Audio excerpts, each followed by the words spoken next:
Okay, yeah. Okay, good afternoon, everyone. Welcome to Utah Global Affairs Talk Series organized by the Center for International Studies in collaborations with the Center for Corporate and Community Development. I'm Tan Wei Yi, the chairperson for the Center for International Studies. I will be your moderator today. As we all know that China's relation with the Associations of Southeast Asian Nations, or ASEAN, have expanded rapidly over the past 3 decades. Politically, the two sides maintain frequent high-level dialogues and exchanges of visits at all levels. Economically, China has been ASEAN's largest trading partner for the past 12 years in a row. In 2020, ASEAN surpassed the European Union to become China's largest trading partner for the first time in history. Over the same period, provinces, regions, and municipalities in China are also actively open up and reach out for ASEAN countries. Among all, Guangxi Autonomous Region is the most successful in establishing mutual beneficial cooperation with ASEAN countries. Why and how Guangxi can be so successful? What is its role in China's foreign policy? Today, we are honored to have Dr. Li Zhiliang as our speaker. Dr. Li is currently senior lecturer at the Institute of China Studies, University of Malaya. Prior to his appointment in ICS, he was the Taiwan Fellow at the Center for Southeast Asian Studies, National Zhengzhi University, Chinese Government Scholar at the School of Politics and Public Administration, Guangxi University of Four Nationalities, and Associate Fellow for ICS. His primary interests are China's subnational diplomacy in China-ASEAN's economic cooperation and Taiwan's quasi-state diplomacy in Malaysia and Southeast Asia. Today, Dr. Li is going to talk about China's multi-layer diplomacy towards ASEAN in regional economic cooperation, the case of Guangxi Zhuang Autonomous Region. His talk will take around 45 minutes, then we will have a Q&A session. Please post your questions on the chat box so that we can read your questions to Dr. Li later. Dr. Li, the floor is yours. Okay, thank you, Wei. I hope everyone can listen to my speech, right? Yes, okay, you may share your PPT. Yes. Okay, yes. I'm here to present, the presentation of my research. This is a 2 to 4 years research which I conducted for the past few years. So basically, it is my focus on Guangxi's international cooperation within China-ASEAN economic cooperation. So the whole thing is for my presentation here, I'm going to illustrate the whole picture for the origins of Guangxi's international cooperation into the developments recently. So this basically will take about 35 to 40 minutes. Yeah, I won't be taking so long. Okay, as you know, this is my title: China's multi-layer diplomacy towards ASEAN in regional economic cooperation, focusing on the case of Guangxi Zhuang Autonomous Region. For the sake of understanding, I will use Guangxi instead of using GZAR for this presentation. Okay. To give a bit of context about what I'm going to present, if somebody just go for empirical searching in the internet or somewhere else, you will find that in terms of China-ASEAN cooperation, not necessarily economic cooperation, it can be sub-regional cooperation or other dimensions of cooperation or sub-dimensions of cooperation. Basically, Yunnan is the pioneer of all of China-ASEAN cooperation in terms of the provinces involved. So you can see Yunnan basically started in the 1990s, early 1990s, or late middle in the 1990s to be exact. So it started as an international actor in the GMS, Great Mekong Sub-region Cooperation, which is a sub-regional cooperation in it started in an independent sense until it became part of this China ASEAN Cooperation. When when Yunnan tried to frame it for its own role taking within the international cooperation. But in comparison with Yunnan, Guangxi's international participation is late, maybe around about 10 years late. So Guangxi, to say Guangxi is a latecomer, yeah, it's not a situation to say that. But the whole thing, I found two characteristics of Guangxi's international participation when I do the empirical search. So first is that Guangxi's international participation is both unanticipated and expeditious. And then on, there's another one that is Guangxi was also proactively building its own influence, just like Vietnam. So that's why I found it very interesting to go along to search for more information, especially the internal developments surrounding Guangxi's international participation in this China ASEAN international cooperation. So frame so a frame of my research puzzle, definitely before 2003, Guangxi has shown no serious interest, also no experience or capability in international relations. And then how did Guangxi, given these two deficiencies, succeed in becoming a fast-track external actor?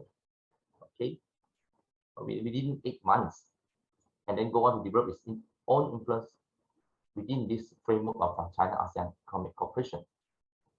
So the brief literature review, for a brief literature review, before we go on, just to give a bit of what scholarships works have been done recently about Guangxi's, not just Guangxi's, about Chinese subnational diplomacy or sub-states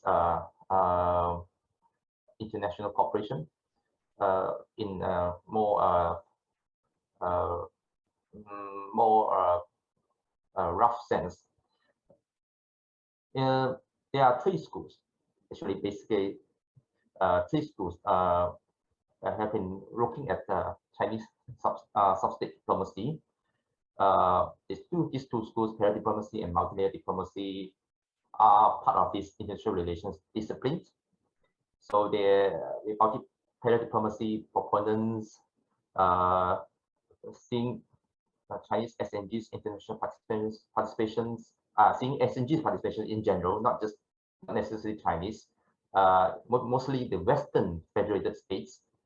These para-diplomacy proponents see SNG's international participations as independent to central government's foreign policy.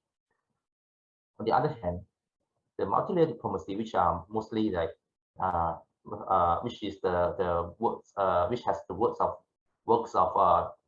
Professor Chen Zhengming of Fudan University and his other colleagues.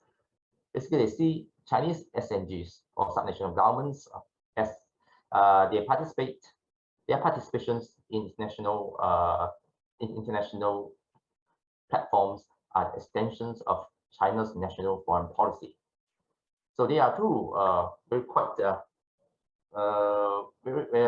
quite distinctive way of seeing Chinese subnational governments' participations around the world. And then the other discipline is the Chinese studies, the area studies discipline, the China studies, when mostly or most of the works focus on the empirical analysis of which is China focused, and to them SNGs are complementing implementers and not having the independent agency outside of Beijing's directive. So I go on to look at share with you a bit of my research gaps that which I found during my research. Basically, there are no among the scholarships today. There's no yeah, there's no scholarship looking at the prevailing factors explaining Yunnan and Guangxi's participation. Prevailing meaning that the factors that existed during a particular period of time. Most of the scholarships today focus on the proximate factors, such as the geographical and historical factors, and then they use these two general factors as explanation of Guangxi's participation in China-ASEAN Economic Cooperation. I didn't see it as really correlate to what is happening on the ground. So yeah, this is one of the research gaps that I found. And the other is overly focused on Guangxi's. Most of the scholarships have been overly focused on Guangxi's participation at the sub-regional corporations. Mostly they look at Guangxi's participations. When they concentrate more on analyzing Guangxi's participation in the sub-regional corporations such as Pan Daegu Gulf Corporation, the main sub-regional corporation initiative initiated by Guangxi. But they don't trace the thing. There's no sufficient attention paid to Guangxi's other roles within the China-ASEAN Economic Cooperation. And so, moreover, they are only focused on these participations to not illustrate systematically the shifting process of Guangxi's international roles within this China-ASEAN Economic Cooperation. So I frame my three research questions based on the research gaps. And why did Guangxi, the first one is why did Guangxi want to join China-ASEAN Economic Cooperation when it had not been displaying serious interest to do so prior to 2003? The second is how did Guangxi outcompete the more experienced Yunnan in gaining the rights, the central government, the rights to organize the two landmark cooperation programs, namely CATSPO and KEVIS, even though it only started its international cooperation 8 months prior to the final selection process.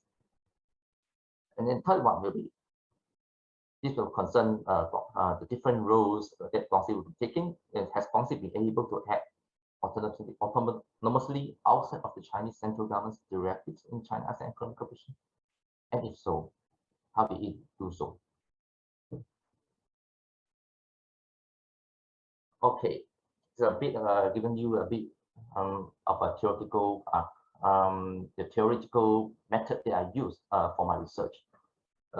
Basically, I'm using this historical institutionalism (HI) as a theoretical choice.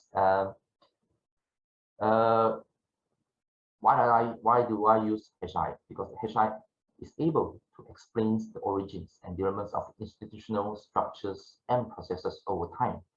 And this is the utility that HI afforded to my research, which I employ my research, but at the same time trying to find the new avenues to make the whole HI theory more rich, more representative of the developments on the ground. So this so overall, HI proponents like to use institutions. So their definition of institutions is the overarching enrichment, structuring relationships among individuals and groups within and across polities or political economy. So that is the definition of institution given by the HI proponents. So I started with this and go on to see whether this institution itself is exactly the same or in the case of Guangxi's eventual participation, or is it a bit different, and how I'm going to, and if it's different, I'm going to modify it to suit the Chinese context, the Chinese state context, to be exact. So it uses the three concepts: the critical juncture, meaning the short period of opening, where permissive and productive conditions interact with the international actor, causing the change of the actor's directions or the change of the actor's actions in a particular point of time. And then the other two will be path dependency and the feedback effects. This goes hand in hand, where path dependency is the path that particular actor goes along that path until there is a new shocks or new conditions causing it to divert its directions on the other way around or reconfigure its actions. Or so for the feedback effects will be a self-reinforcing or undermining process. Is whether I would say that is going to be overall whether this feedback effects will lead to the institutional consolidation or diminution. The analytical model that I would use is the structure, response, outcomes, relationships. This is the whole overall structure agency relationship which I found, which I conceptualized in my research, and basically this response and outcomes is part of the or constitute the agency or structure. Is basically the structure itself. So it's the structure agency relationship that allows one international actor to act in a way that he is acting or he will be acting in the future.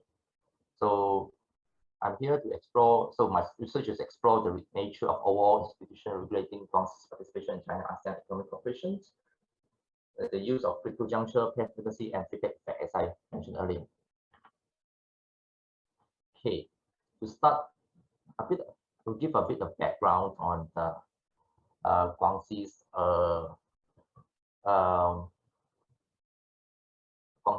external trade overall before I go on further, because this is precisely important for what I'm going to, precisely important to my research findings which I'm going to share earlier.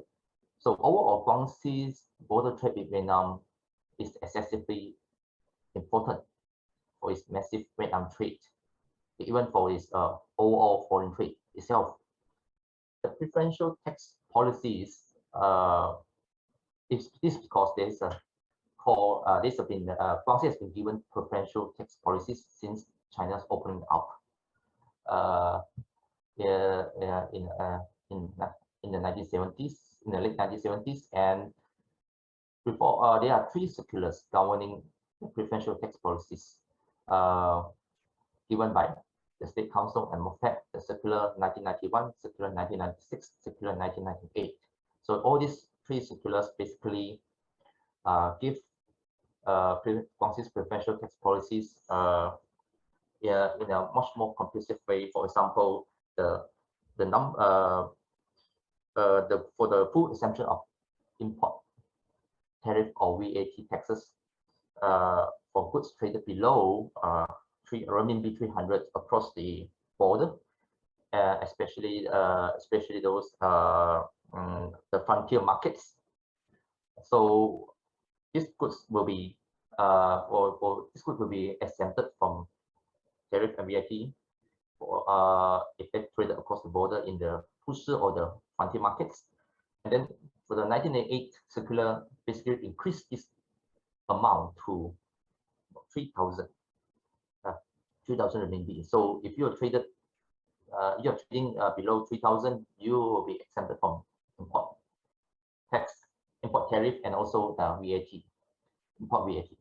So this is the other thing is this basically the preferential tax policies that erected this Guangxi's border trade regime. And then the other thing is much more important. The other important constituent I would like to highlight is that because of these preferential tax policies, Guangxi has been recording a very high increase of its border trade.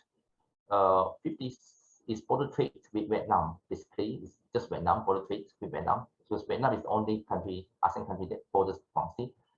Its border trade with Vietnam is 58.06% of its overall Vietnam trade in 2001.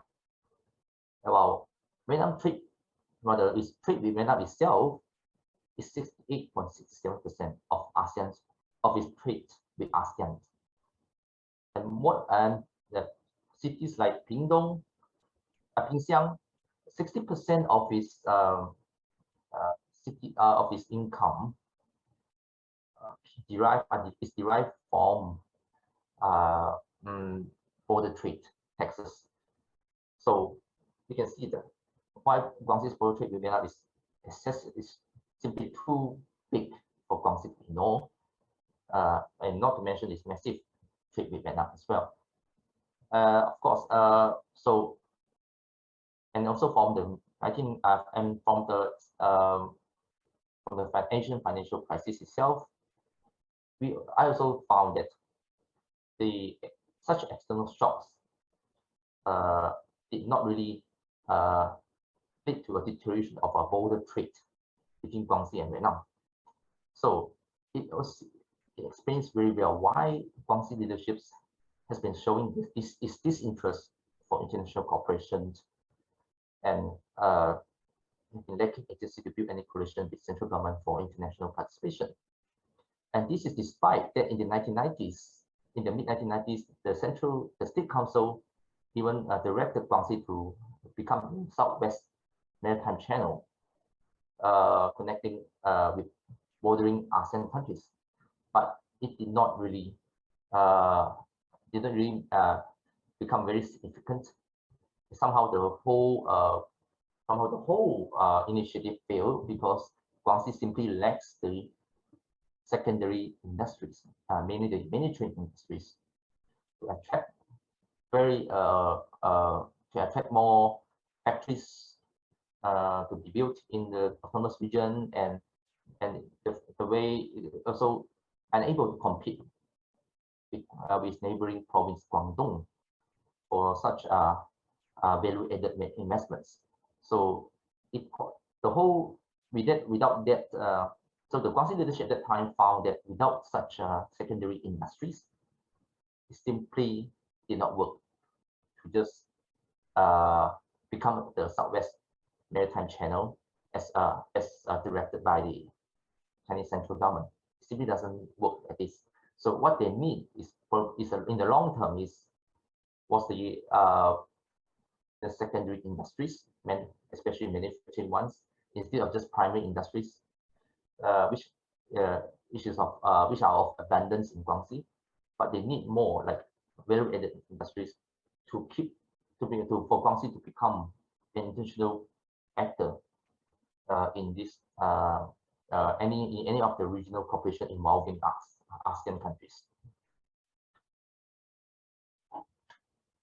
So so this is my overall research findings. I basically put this whole chart to let you know that to give a whole picture of my research findings, the structure of my research findings, the independent variable, will be the impending trade shocks, which are the overhaul of national tax regime China. This is the threat to Guangxi, and then the other is the opportunity, import tariff rate cuts within China and ASEAN. Intervening variable will be Guangxi Central Functional Coalition Building. This involves Guangxi's trade role concept, trade role taking basically concept, and also Guangxi Central Leadership Coalition. The other thing is it is the intervening variable, and then the other is the dependent variable. This external engagement roles. Guangxi is the host, connector, and innovator.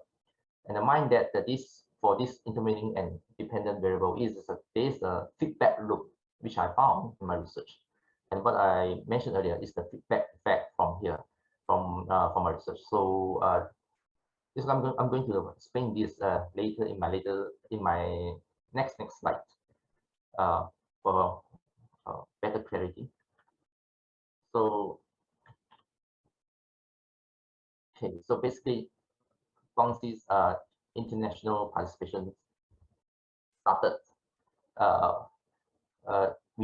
started as the critical juncture of that China is in, and this is the critical juncture. The period, this will be the period from China's WTO entry, December 2001, first export of KBs in November 2004. This is basically the critical juncture, allowing Guangxi to become part of this international actor within China-ASEAN Economic Cooperation. So the impending trade shocks. It comes as a shock at first, of course. The first shock is the nationwide standardization of import tariff and import VAT rates due to China's entry into the WTO in late 2001. So this is a dismantling of Guangxi's tax regime due to the nationwide standardization of import tariff and import VAT rates. The threat to Guangxi is expected downward pressure on Guangxi's border trade. The other shock is China ASEAN's import tariff rate reductions that comes after conclusion of CAFTA between China and ASEAN. Okay, the opportunities. This is definitely opportunities. It provides opportunities for the diversification of trade with ASEAN 5, which Guangxi was making back in 2001. So, and also, but most importantly, it also eased the downward pressure on Guangxi's border trade as well. This is something. The second opportunity is much more important for Guangxi than the first one, but eventually both are still the opportunities for Guangxi to expand its foreign trade at all overall. And then to do that, we need but having these trade shocks will not automatically allow Guangxi to be part of the become the international actor within the China ASEAN Economic Cooperation. It needs something. What I put term here in my research is the Guangxi Central Functional Coalition Building. This involves the first phase is the framing of role understanding by the then Guangxi's vice chairman Gao Chen, who was he was basically the dual agent, was a dual leader that sent from Beijing. Beijing's Ministry of Foreign Trade and Economic Cooperation, MOFTEC, now rebranded into MOFCOM, as the vice chairman for Guangxi, and he came here. He started with his framing of a role understanding with Gao Chen, and then he put in 3 external engagement roles which Guangxi can play under central government's directive. The first is the service provider, transport channel, and platform builder. Okay, and then framing this role understanding, he went on to organize this the Guilin the symposium. This is a CAFTA symposium basically, where he invited both Chinese central and ASEAN officials, trade officials, to come to Guilin in Guangxi to discuss about to discuss more or explore the potential of CAFTA overall. So, and then from that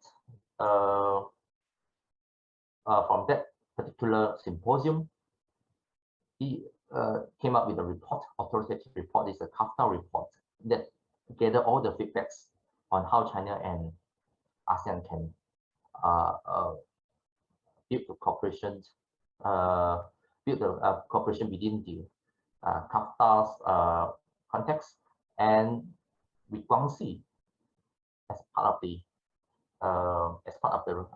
frontline implementer for bilateral economic cooperation. So, and then within that, following that symposium, is the Vice Commerce Minister An Ming, the then Vice Commerce Minister, I should say, An Ming, started with the division of roles of Guangxi as implementer for Taxpo under MOFCOM's agenda. Yeah, this is the rebranded Ministry of Foreign Trade and Economic Cooperation of that, the MOFCOM, Ministry of Commerce. So Guangxi's vice chairman Li Jingzhao also set up a Taxpo secretariat following the vice commerce minister's announcement, and the Guangxi chairman Liu Bing also started establish this small leading group, a a small leading group of leadership which acts as a unified command to organize Expo and KBIS. So this is the second stage. The third stage is the elevation of the State Council's leadership for cooperation. This is basically with the Ministry of Commerce support for Guangxi to become the frontline implementer for Expo, basically the host for Expo. So State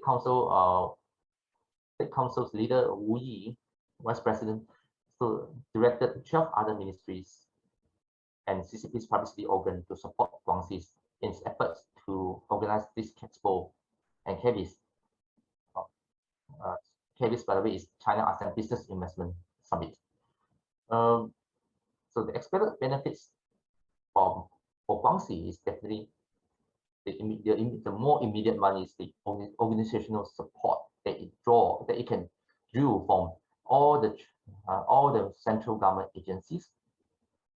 And of course, this is the more important immediate one. So with that organizational support, they can now have know-how, have the resources to have the human resources to know how to understand how to organize a big international event such as Expo and KBIS. And then of course the other will be the financial guarantees, which I'll be explaining more in the next slide. So overall, this is the first wave of Guangxi Central functional coalition building. And then there will be a second wave forward, which I will be sharing in this particular slide.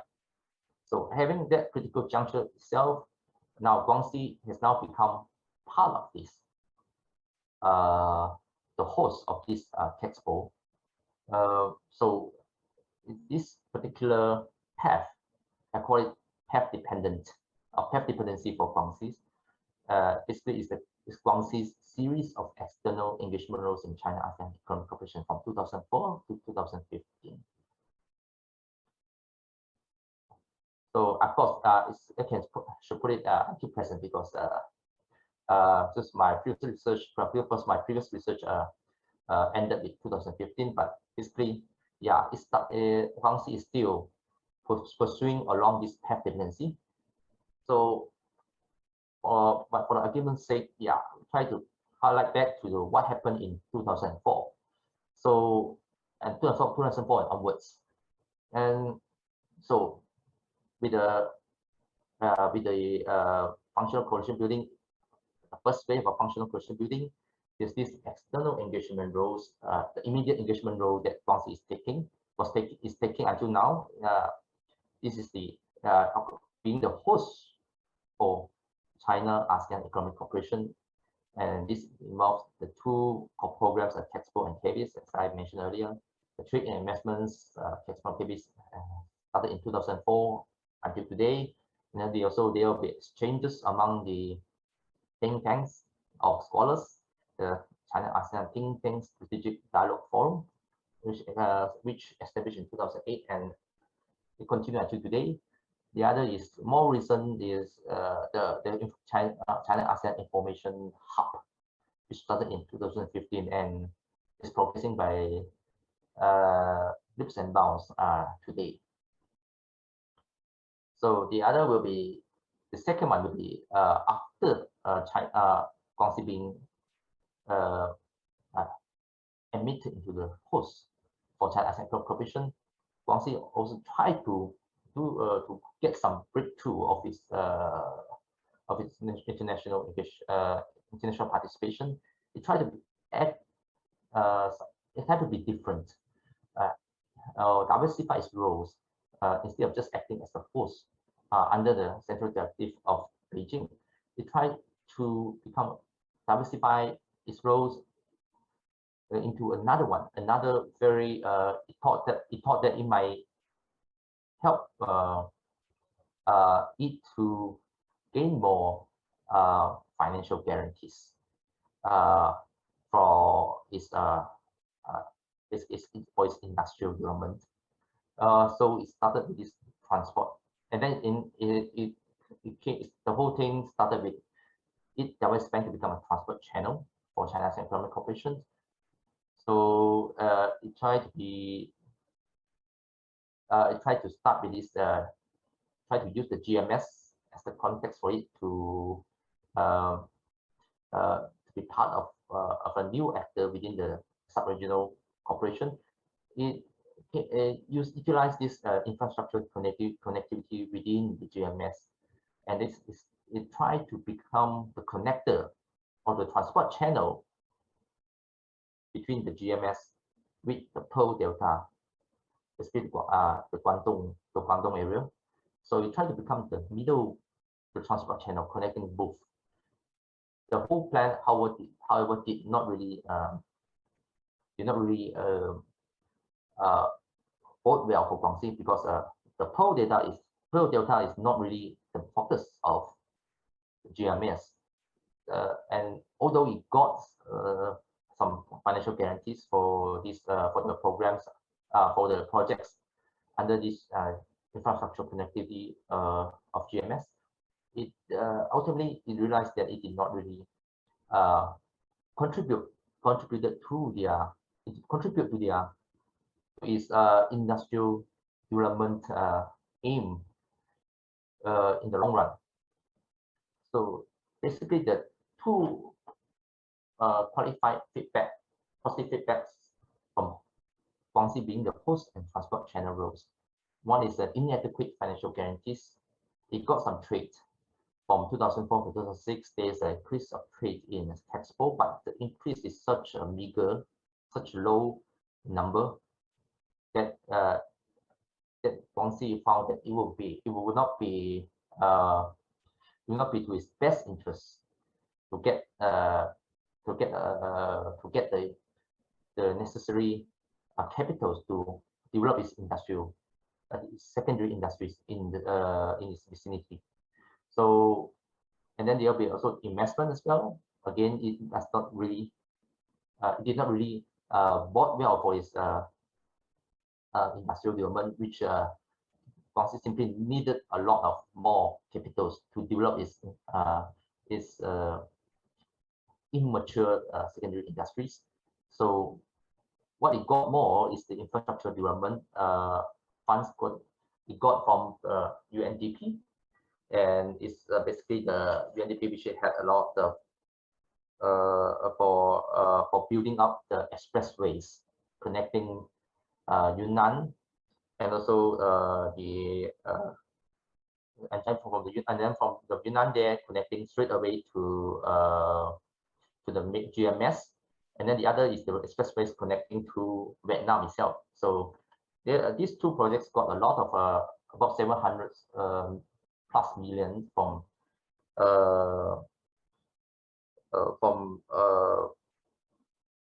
ADB, the Asian Development Bank, not UNDP. Sorry, it's ADB itself, but it also got the UNDP later on. Okay, so of course, it's the other positive feedback is found that it does not have any preferential policies.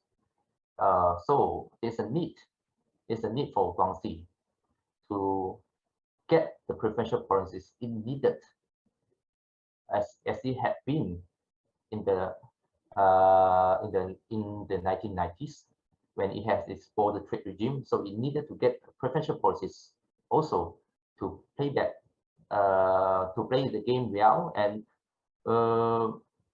basically to become but in another way, instead of becoming the border trade regime, to try to use it for the development of its secondary industries that will eventually connect it with the neighboring ASEAN countries, especially Vietnam. So the feedback effect from that Guangxi derived from this transport from being the host and transport channel is there's a need for it to optimize its benefits. There's simply not enough benefits it can derive, especially for its development of secondary industries, manufacturing especially. So it started with a second wave of leadership coalition building with Beijing. So it tried to reconceptualize Gao's actually basically the Guangxi's party secretary at that time, Liu Qibao, was trying to reconceptualize Gao's platform builder role and make it into something of a different role. Is the which I put in my captaincy later on. It will be the innovator role. So what Liu did that time was to lobby Premier Wen Jiabao and President Hu for support to this new initiative that he put in, which is the Pan-Daegu Gulf Economic Cooperation Scheme, or in short, the PBC scheme in 2007. And after months of lobbying, the PBG scheme is being promoted into an initiative that needs the feasibility studies between Guangxi and Beijing. So at the time, it was very certain that the PBG scheme is now being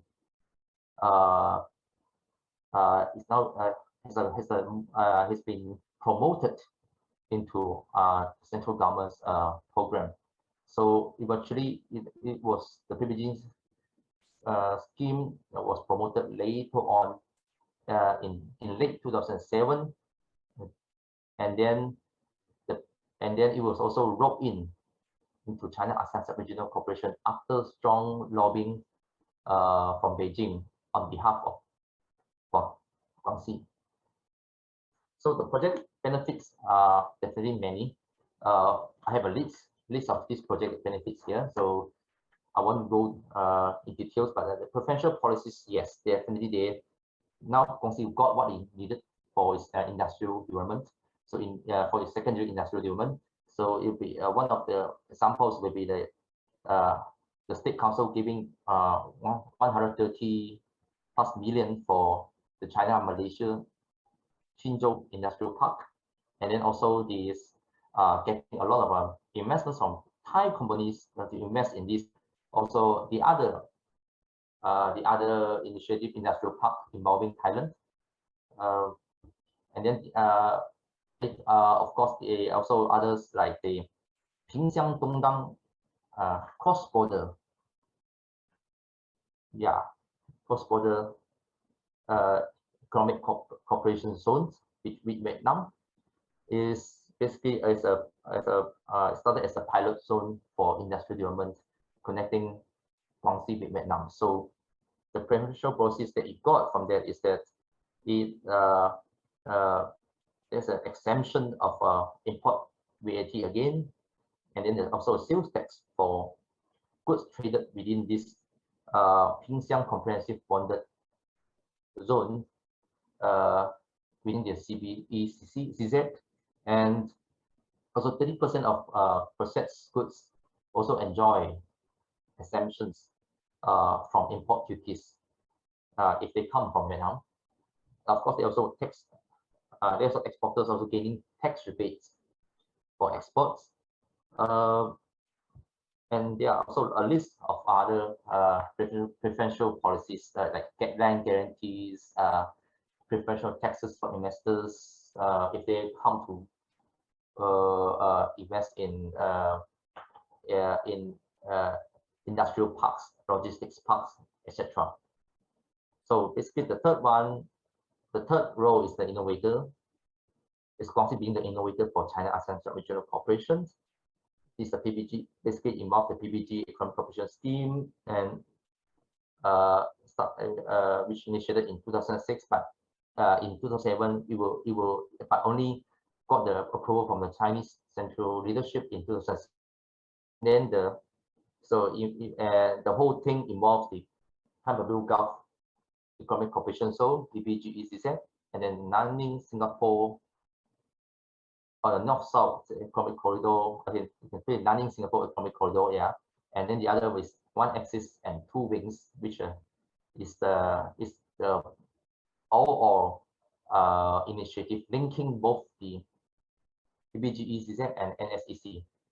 So these two, this one axis and two wings initiative is a new concept. It's a new sub-initiative initiated by the then participatory Liu Qibao. So it somehow coordinated the two NSEC and PBGECZ, and then earlier, and then to make it into one grand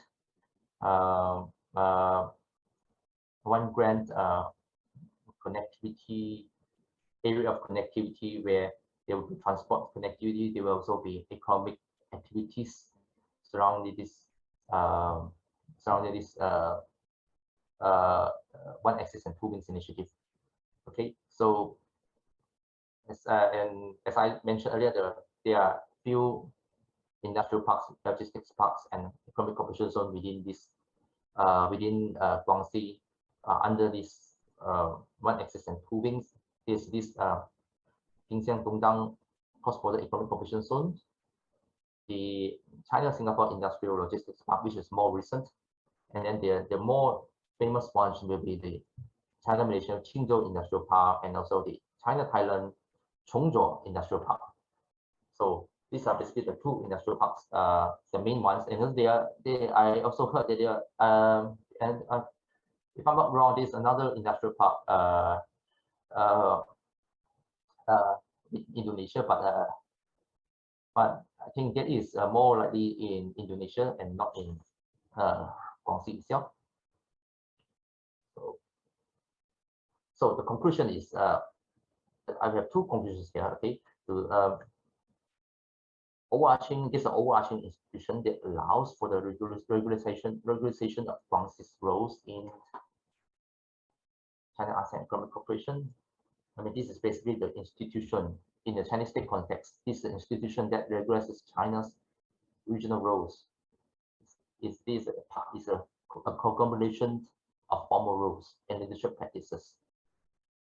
This explains why, because of these formal rules and leadership practices, it makes Guangxi become a significant, a very swift international actor in China-ASEAN economic cooperation, and it's also able to diversify its roles within this bilateral economic cooperation between China and ASEAN.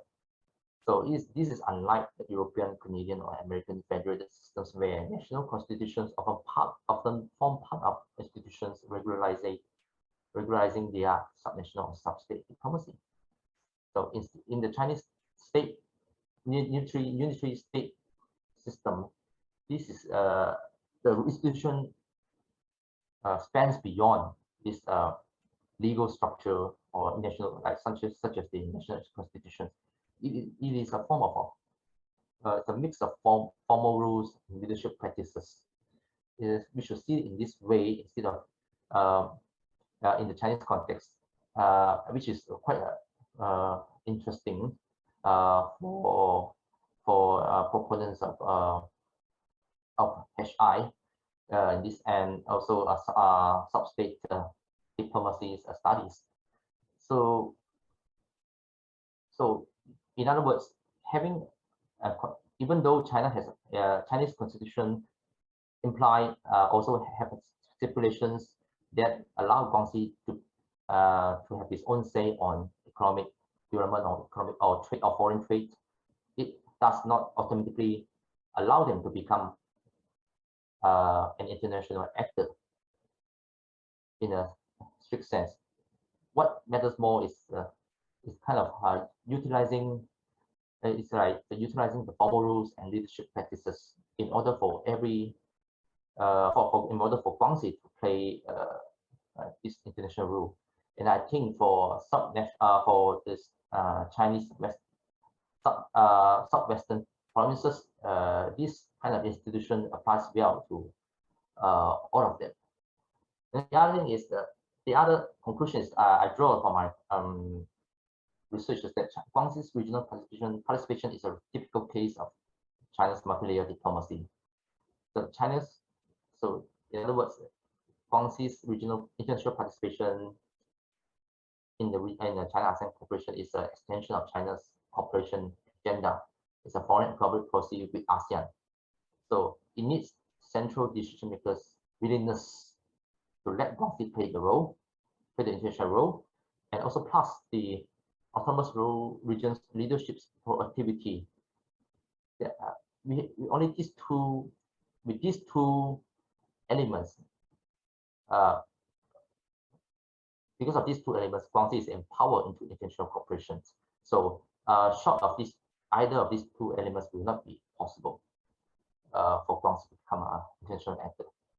So it's a crystal clear that Guangxi could not act alone to take international roles in China-ASEAN cooperation. And this despite the Chinese institution allowing it to do so. Okay, finally, and the last is the last piece of the puzzle that I want to put in is that Guangxi has shown that it's more than just an implementer as a host or transport channel under the guidance of the Chinese central government, but it is also an innovator of sub-regional cooperation through its PBG scheme, as I explained earlier. So with that, I end my presentation. So I will take any questions from the floor. Back to you, Hui.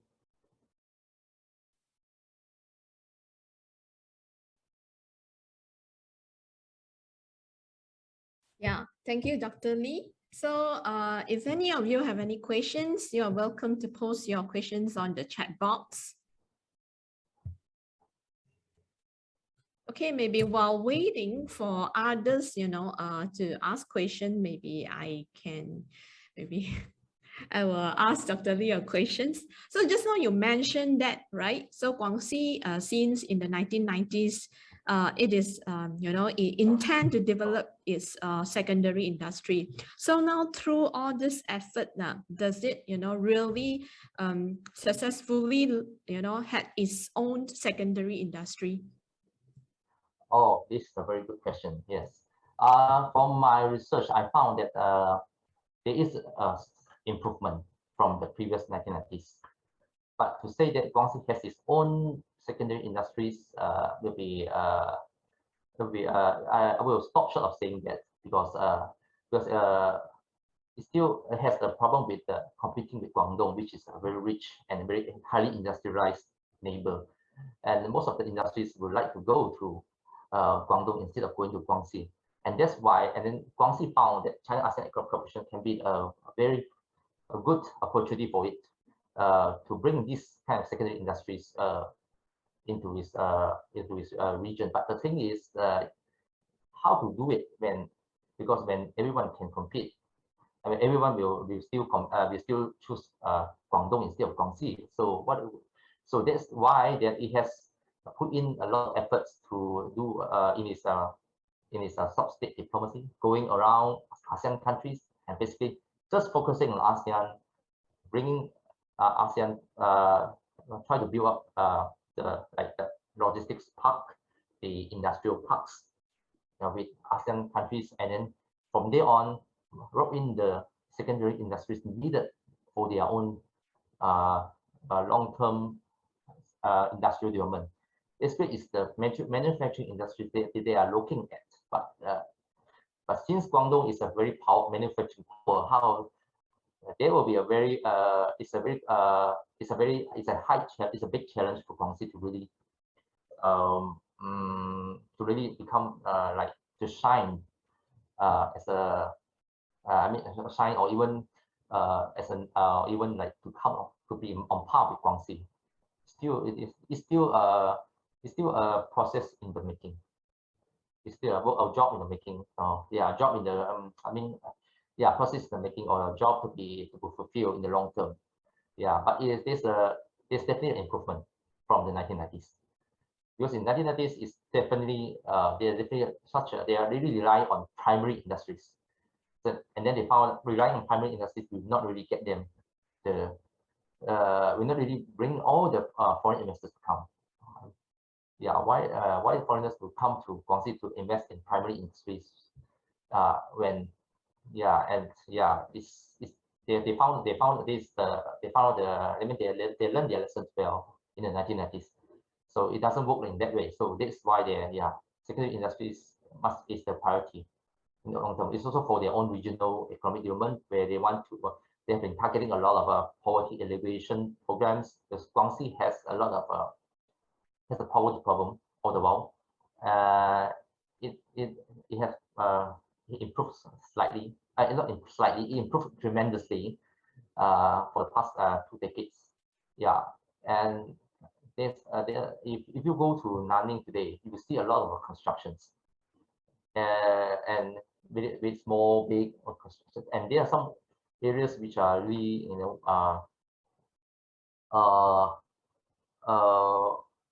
really improved since its participation in China ASEAN Economic Cooperation. There are some China ASEAN Trade Center open up in Nanning, which previously was definitely absent altogether. They opened up in 2011, if I'm not wrong. Yeah, 2011. Yeah, that was something new. And then there also some ASEAN Business District in Guangxi, which suddenly boom because of this China ASEAN development. And there are a lot of more areas in Nanning, surrounding Nanning, and there's just Nanning, and there are other areas in south as well. Yeah, other cities in the south, drawing a lot of different, a lot of capital we can see from ASEAN countries. Yeah. Okay, so any questions? And it seems like no one asked question. Okay. So I have to ask again. Okay. Yeah. So just now you mentioned that in your conclusion, you say that it's very important that the role of leaders. So for example, like Guangxi, just now you mentioned is actually Gao Hu Cheng, and then the Yes. other, so it's actually they're trying to persuade and also lobby for Guangxi to become a hub for, China ASEAN cooperations. Okay, so besides Guangxi, is there any other examples, for other China's provinces that also did the same? Maybe you can try to, give some example for us. Yeah, I also explain this in my chapter as well. There are other provinces definitely. The ones that is very there's also proactively doing that is Guizhou province. Yeah, Guizhou province is a bit delicate because they have one China ASEAN cooperation program, which is the China ASEAN Education Exchange program, which I also participated back in 2 years ago. I think 3 years ago. Yeah, 2 years ago, 3 years ago. Yeah, and then around that. Yeah, that China ASEAN Education program is more focused on internationalization of education of Guizhou itself, and also at the same time use this platform to build to establish more exchanges, cooperation programs with ASEAN countries, ASEAN universities especially. So again, I found from, this is not a full research, but again I found that there is also a shadow, a Chinese central government shadow behind this Guizhou's success in gaining this program for itself. And this the then former president whose protege, which is the Madam Liu Yandong, which is also the president, because Hu Jintao himself was one of the participators of Guizhou before. So naturally, Guizhou is always close to his heart, and he even got a very good name managing Guizhou, governing Guizhou during his time. So when Liu Yandong also became one of the central government leaders there, so he also roped in Guizhou to become part of this China ASEAN education program. And of course, initially, because Liu himself is a protege of Hu, so the connections are not that clear, but somehow it shows that there's a connection between it, among them. So so when when Guizhou started its China ASEAN economic exchange program in the first year, Liu Yandou was the first speaker for this program. So yeah, actually you can see draw the correlation with it. Yeah, but I'm not really I haven't gone through the Guizhou's case study, but in depth. But yes, there is a correlation here, and Guizhou is definitely one of them. It's the latest latecomer. I put it in my writing. If Guangxi is the latecomer, then Guizhou is the latest latecomer. And of course, they also Guangdong, who also came in to started on to engage ASEAN countries, and then during the time of this party secretary Wang Yang, when he was the Guangdong's party secretary, he also he was the one that I think proactively trying to put a new international cooperation, something like initiative with China, with ASEAN countries. So there are several now. There's several provinces doing now, and there have been a lot of scholarships. I mean, more scholarships have been written on this days than previously, and like Audrey Wong put in focused on the Hainan province attempt to engage with the international world, but there will be a different case altogether. Okay, so from your example, it seems like many provinces and also regions actually compete with each other to like build their collaborations and cooperations with ASEAN's country. So will it like cause like, you know, negative impact, and then maybe they will like, would it by sometime they will pursue their own agendas more than you know the agenda of the overall China's like grand strategy? Oh, definitely yes, because provinces they don't they are thinking of low politics and not high politics. I mean, international relations, international security is really is the least of their concern. It's maybe the secondary in their, of their concerns. You know, they are more interested with the economic development of which for their own territories. So definitely they have been the Yunnan case have been illustrated has been is a good illustration of this difficulty or challenging multi-layer diplomacy, which Chen Zhiming and his colleagues in Fudan University has been bringing out. Yunnan can potentially become the troublemaker for China's foreign policy and also at the same time there are also some other scholarships looking at also checking, not really checking, illustrating also Guangdong being the province that dump cheap goods to Africa because of the ability to go to expand international cooperation faster than other provinces, because it's naturally the most developed province in at least in the south. So I mean, or one of the most developed provinces in the south. So it also engaged in the dumping of some goods in African countries. So that really does not tell you what the Chinese government, central government is looking at, or even is aiming to do in its foreign policy toward ASEAN or other continents. There have been cases like that happening. For Guangxi, it's more like for Guangxi's case, it's more like they have been a difficult case to try to harmonize it with the central government, because they have been several there have been one or two initiatives which I forgot in the book of which they also like to because there's this one axis and two wings thing which they like to push in for the for central government to adopt as fully as it is, but the Chinese central government do not wish to use exactly what one axis and two wings. So until President Xi Jinping came out with a new Belt and Road Initiative with maritime Silk Road initiative. So, and that initiative itself, the whole PBG scheme has been rebranded into something new in this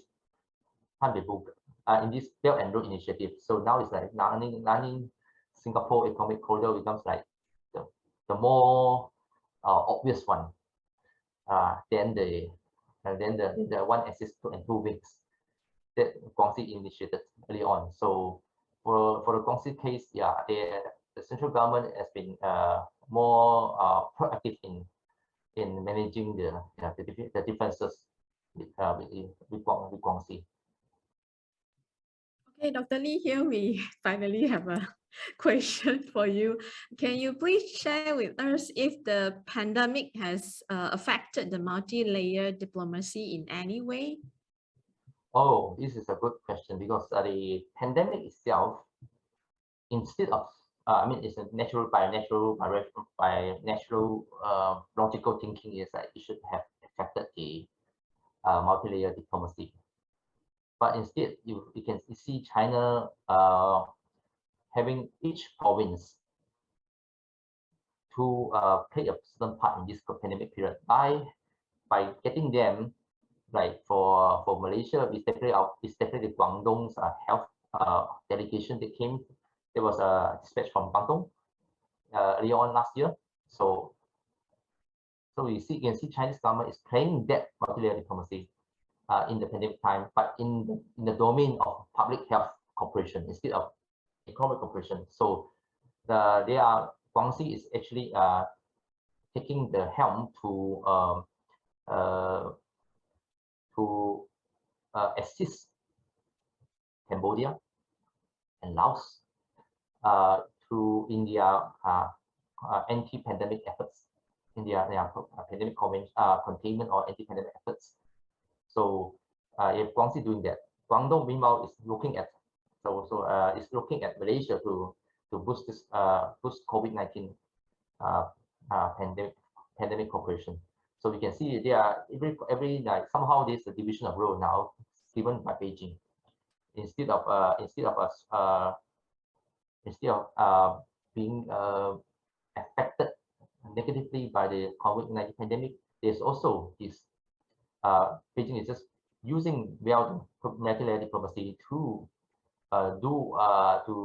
engage ASEAN countries by becoming another partner in public health cooperation here. Yeah, I think no more questions from the audience, so we can just end this session.